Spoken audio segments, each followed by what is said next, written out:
Vamos para o seu destaque, Lúcio. Quer dizer que a gente agora falta o quê? Devolver dinheiro? Olha, o meu destaque hoje, só reprisando aqui a chamada que eu fiz agora há pouco, né? Luiz Inácio Lula da Silva é inocente. É isso? Ou seja, Você que está dizendo. E o Sérgio Moro, o juiz Sérgio Moro, é suspeito. Bom, foi isso que o Supremo Tribunal Federal decidiu ontem. O Pleno do Supremo Tribunal Federal decidiu isso. E lá no caso do elegantérrimo triplex do Guarujá, que Lula jura de pé junto que nunca foi dele, né? Que nunca foi dele.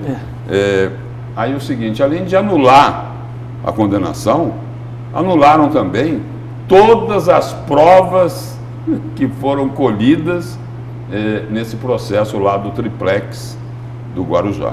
Então, aí é o seguinte, aí reforça ainda mais o sentimento da sociedade de que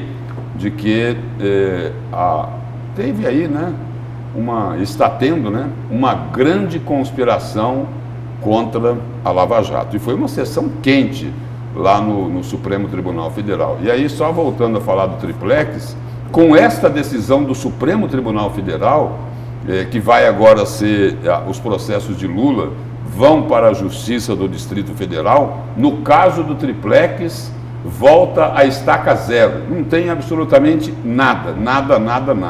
E aí, Luiz Inácio Lula da Silva está elegível, né? Não é mais inelegível, né? Pode participar da eleição do ano que vem, né? De um lado ele, do outro lado Bolsonaro. E aí, bom, esse daí é o que nos aguarda para 2022. Mas falar um pouquinho aqui dessa decisão lá do Supremo Tribunal Federal. Com a manutenção pelo plenário da decisão lá da segunda turma, a suspeição de Moro ficou mantida no processo do triplex. Assim, o caso precisará ser retornado à estaca zero pelos investigadores. E o que eu falei aqui, as provas já colhidas serão anuladas e não poderão ser utilizadas em um eventual novo julgamento, né? A decisão do plenário, olha só, a decisão do plenário vale somente para o caso de Lula. Advogados de outros condenados pelo ex-juiz poderão, eventualmente, tentar derrubar as condenações dos clientes, mas terão de provar, nos casos específicos, que Moro agiu com parcialidade. Se depender lá da análise do Supremo, talvez, né, é uma pergunta, né, um questionamento, será que vai ser tão difícil assim provar a parcialidade dele, dependendo da análise dos ministros do Supremo Tribunal Federal?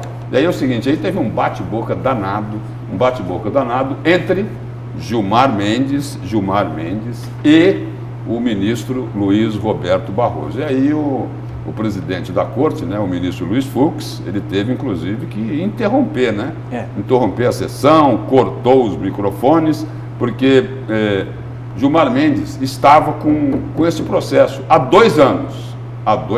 Aí é o seguinte, aí teve uma discussão lá se era competência da segunda turma, que já tinha decidido esse caso.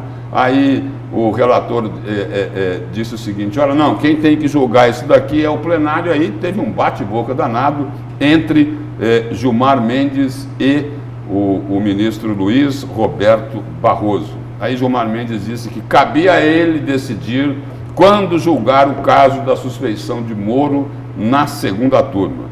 Só que aí o ministro Luiz Roberto Barroso disse o seguinte, né? Ele disse que no código do bom senso, do respeito aos outros, Gilmar Mendes não poderia ter ficado sentado em cima desse processo antes de decidir, que é o caso aí da parcialidade do ex-juiz Sérgio Moro. Então, resumindo aí, no caso do triplex, Lula voltou a ser inocente e o juiz Sérgio Moro é culpado, né? Daí eu quero destacar uma manifestação, primeiro de Gilmar Mendes, né? E depois do ministro Luiz Roberto Barroso. Gilmar Mendes Vossa Excelência, ele dizendo para Luiz Roberto Barroso, Vossa Excelência sempre quer trazer à baila aqui a questão da corrupção. Como se aqueles que estivessem aqui contra o modus operandi da Lava Jato fossem favoráveis à corrupção. Mas o modus operandi da Lava Jato levou a conduções coercitivas, prisões coercitivas alongadas, ameaças a familiares, prisão em segunda instância e uma série de outras atitudes absolutamente, ao meu ver, incomparáveis com o Estado democrático de direito, né? E aí o ministro Luiz Roberto Barroso respondeu a Gilmar Mendes. Ele foi cirúrgico. Na Itália, a corrupção venceu e conquistou a impunidade. Aqui, entre nós, ela quer mais. Ela quer vingança, quer ir atrás dos procuradores e juízes que ousaram enfrentá-la para que ninguém, nunca mais, tenha coragem de fazê-lo. Olha, ele resumiu aqui, o ministro Luiz Roberto Barroso resumiu o pensamento da grande maioria do povo brasileiro, ou seja, das pessoas de bem, de quem é contra a corrupção, de quem é contra os ladrões do dinheiro público. Olha só a profundidade do que ele falou. Olha, aqui é o seguinte, a corrupção, além de estar vencendo a decência e a honestidade, os corruptos querem vingança contra aqueles que tiveram a ousadia de colocá-los na cadeia. Então, esse é o resumo da ópera. E o que me chama a atenção nisso tudo é que esse caso específico do Lula, o que está em jogo é a questão da parcialidade ou imparcialidade ou falta dela, né? Dentro de um Supremo Tribunal Federal, que virou, a meu ver, um partidão político com tendências políticas, né? Ativista o tempo todo e decidindo por conta exatamente dos seus próprios interesses. Se nós levarmos em consideração, em meio a 11 ministros, 8 terem sido indicados por Lula e pela Dilma, certamente a resposta à Lava Jato, a resposta a Sérgio Moro não seria outra senão esta. Então, tendo uma Suprema Corte como essa, completamente parcial, tendenciosa, né, e que realmente não respeita o Estado Democrático de Direito e não, de certa forma, promove o que nós chamamos conceitualmente de justiça, fica muito difícil. Enquanto nós não tivermos uma imparcialidade, uma autonomia jurídica mesmo, né, de pensamento imparcial por parte da Suprema Corte, nós sempre teremos injustiças como essa. E aí nós temos dois lados de uma mesma moeda. O que é que o PT acusava Sérgio Moro? Olha, o juiz Sérgio Moro está fazendo tudo isso que é para tirar o Lula da disputa presidencial. É isso? Então tá. Esse é um lado da moeda. Agora vamos ao outro lado. Agora o que todo mundo está dizendo é o seguinte: olha, o que o Supremo está fazendo é para colocar o Lula na disputa presidencial. Não, olha a ironia, a ironia. E aí é o seguinte, aí vem a questão da justiça brasileira, né? O seguinte, não, nós estamos decidindo sobre o aspecto que é legal, mas demoraram 4, 5 anos para saber disso? Um ministro ficou sentado durante 2 anos em cima de um processo? E aí ele quer ditar regras, quer dar aula? Não, e jogaram no lixo tudo. Jogaram no lixo. Jogaram no lixo. Aí a pergunta é o seguinte: quem é o lixo?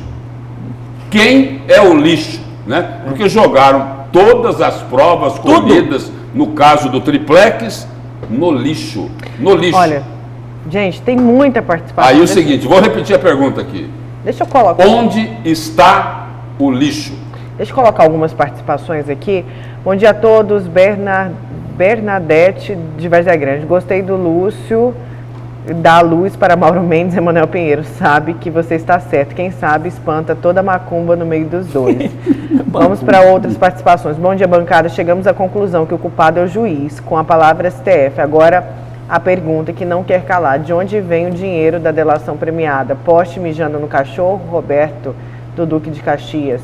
Pois é, Lúcio, essa maneira de vocês pronunciarem como Barroso é deixar o Lula como presidente. Vamos jogar na urna, vamos ver se a maioria mesmo, se ele ganha. É porque a maioria aprova ele. Nós queremos é trabalho e serviço e ganhar dinheiro, não é viver do jeito que está vivendo, diz aqui o nosso telespectador. Mais gente participando, mandando aqui, ó, a carinha do STF, né? Vários memes aqui. Bolsonaro é o menor dos problemas do Brasil, diz aqui o nosso outro telespectador.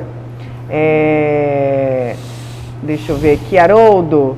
Para quem é professor, essa opinião sobre o STF é indecente. Lúcio Fachin ficou quanto tempo sentado no processo da incompetência do juiz? Diz aí o nosso telespectador. O Fachin e Gilmar Mendes, não esquecer. O Fachin e Gilmar Mendes. Eu concordo aí com a observação, né, do telespectador ou telespectadora quando se referiu ao Fachin, mas é preciso também lembrar que Gilmar Mendes fez a mesma coisa. Ficou 2 anos sentado em cima desse processo, e essa foi a crítica, do ministro Luiz Roberto Barroso, que falou lá, deu o exemplo da Operações Mãos Limpas na Itália, né? Entendeu? Onde a corrupção venceu. E aqui os corruptos querem fazer pior, né? Eles querem se vingar daqueles que os colocaram na cadeia pela roubalheira que eles promoveram nesse país. Ou não roubaram bilhões de reais nesse país. Pois é. Isso tudo é mentira. E aí é o seguinte, o que é que vai acontecer agora? O governo terá que devolver o dinheiro de toda essa roubalheira? Como vai ser? Espera aí, Sérgio Moro suspeito, né? Lula teve as condenações anuladas. O triplex do Guarujá nunca antes existiu na história desse país. Essa é a frase dele, né? Do ex-presidente. Exatamente. É isso? E aí? E depois... Não teve nada. O triplex do Guarujá não existiu. O sítio de Atibaia foi uma ilusão, né? A doação do Instituto Lula. Aquele outro apartamento lá em São Bernardo do Campo, o quê? Todo mundo sonhou? Foi um pesadelo de que tinha corrupção, de que ladrões do dinheiro público, sem um pingo de vergonha na cara, né? Assaltando esse país. Deixa eu só colocar mais E depois o indecente é o meu comentário. Depois de tudo isso que você relatou, o indecente é o meu comentário. Mas, ó, calma. Olha, eu vou te falar. Tem um monte de gente falando, inclusive também aqui, ó. Lula como presidente de novo, aí o nosso Brasil afunda de vez. Só faltava devolver dinheiro mesmo, diz aqui. Mas tem gente também reclamando do Lúcio, viu, Haroldo? Ó, bom dia, Nayara. Procura para o Lúcio se ele queria ser julgado por um juiz que prendeu um candidato e foi ser candidato do outro. Isso é ser um juiz ladrão ou não? Chupa a cana que é doce, diz aqui o nosso telespectador. A pergunta é outra, eu vou devolver a pergunta. Teve roubalheira nesse país? Roubaram o dinheiro público? Teve ou não teve propina? Essa é a questão. Aí é o seguinte, aí o juiz não pode conversar com o procurador do Ministério Público Federal porque ele está fazendo um esquema contra o acusado, contra o investigado. Olha, menos. É o que o ministro Luiz Roberto falou. Os corruptos, os bandidos estão querendo se vingar daqueles que os colocaram na cadeia. Essa é a verdade.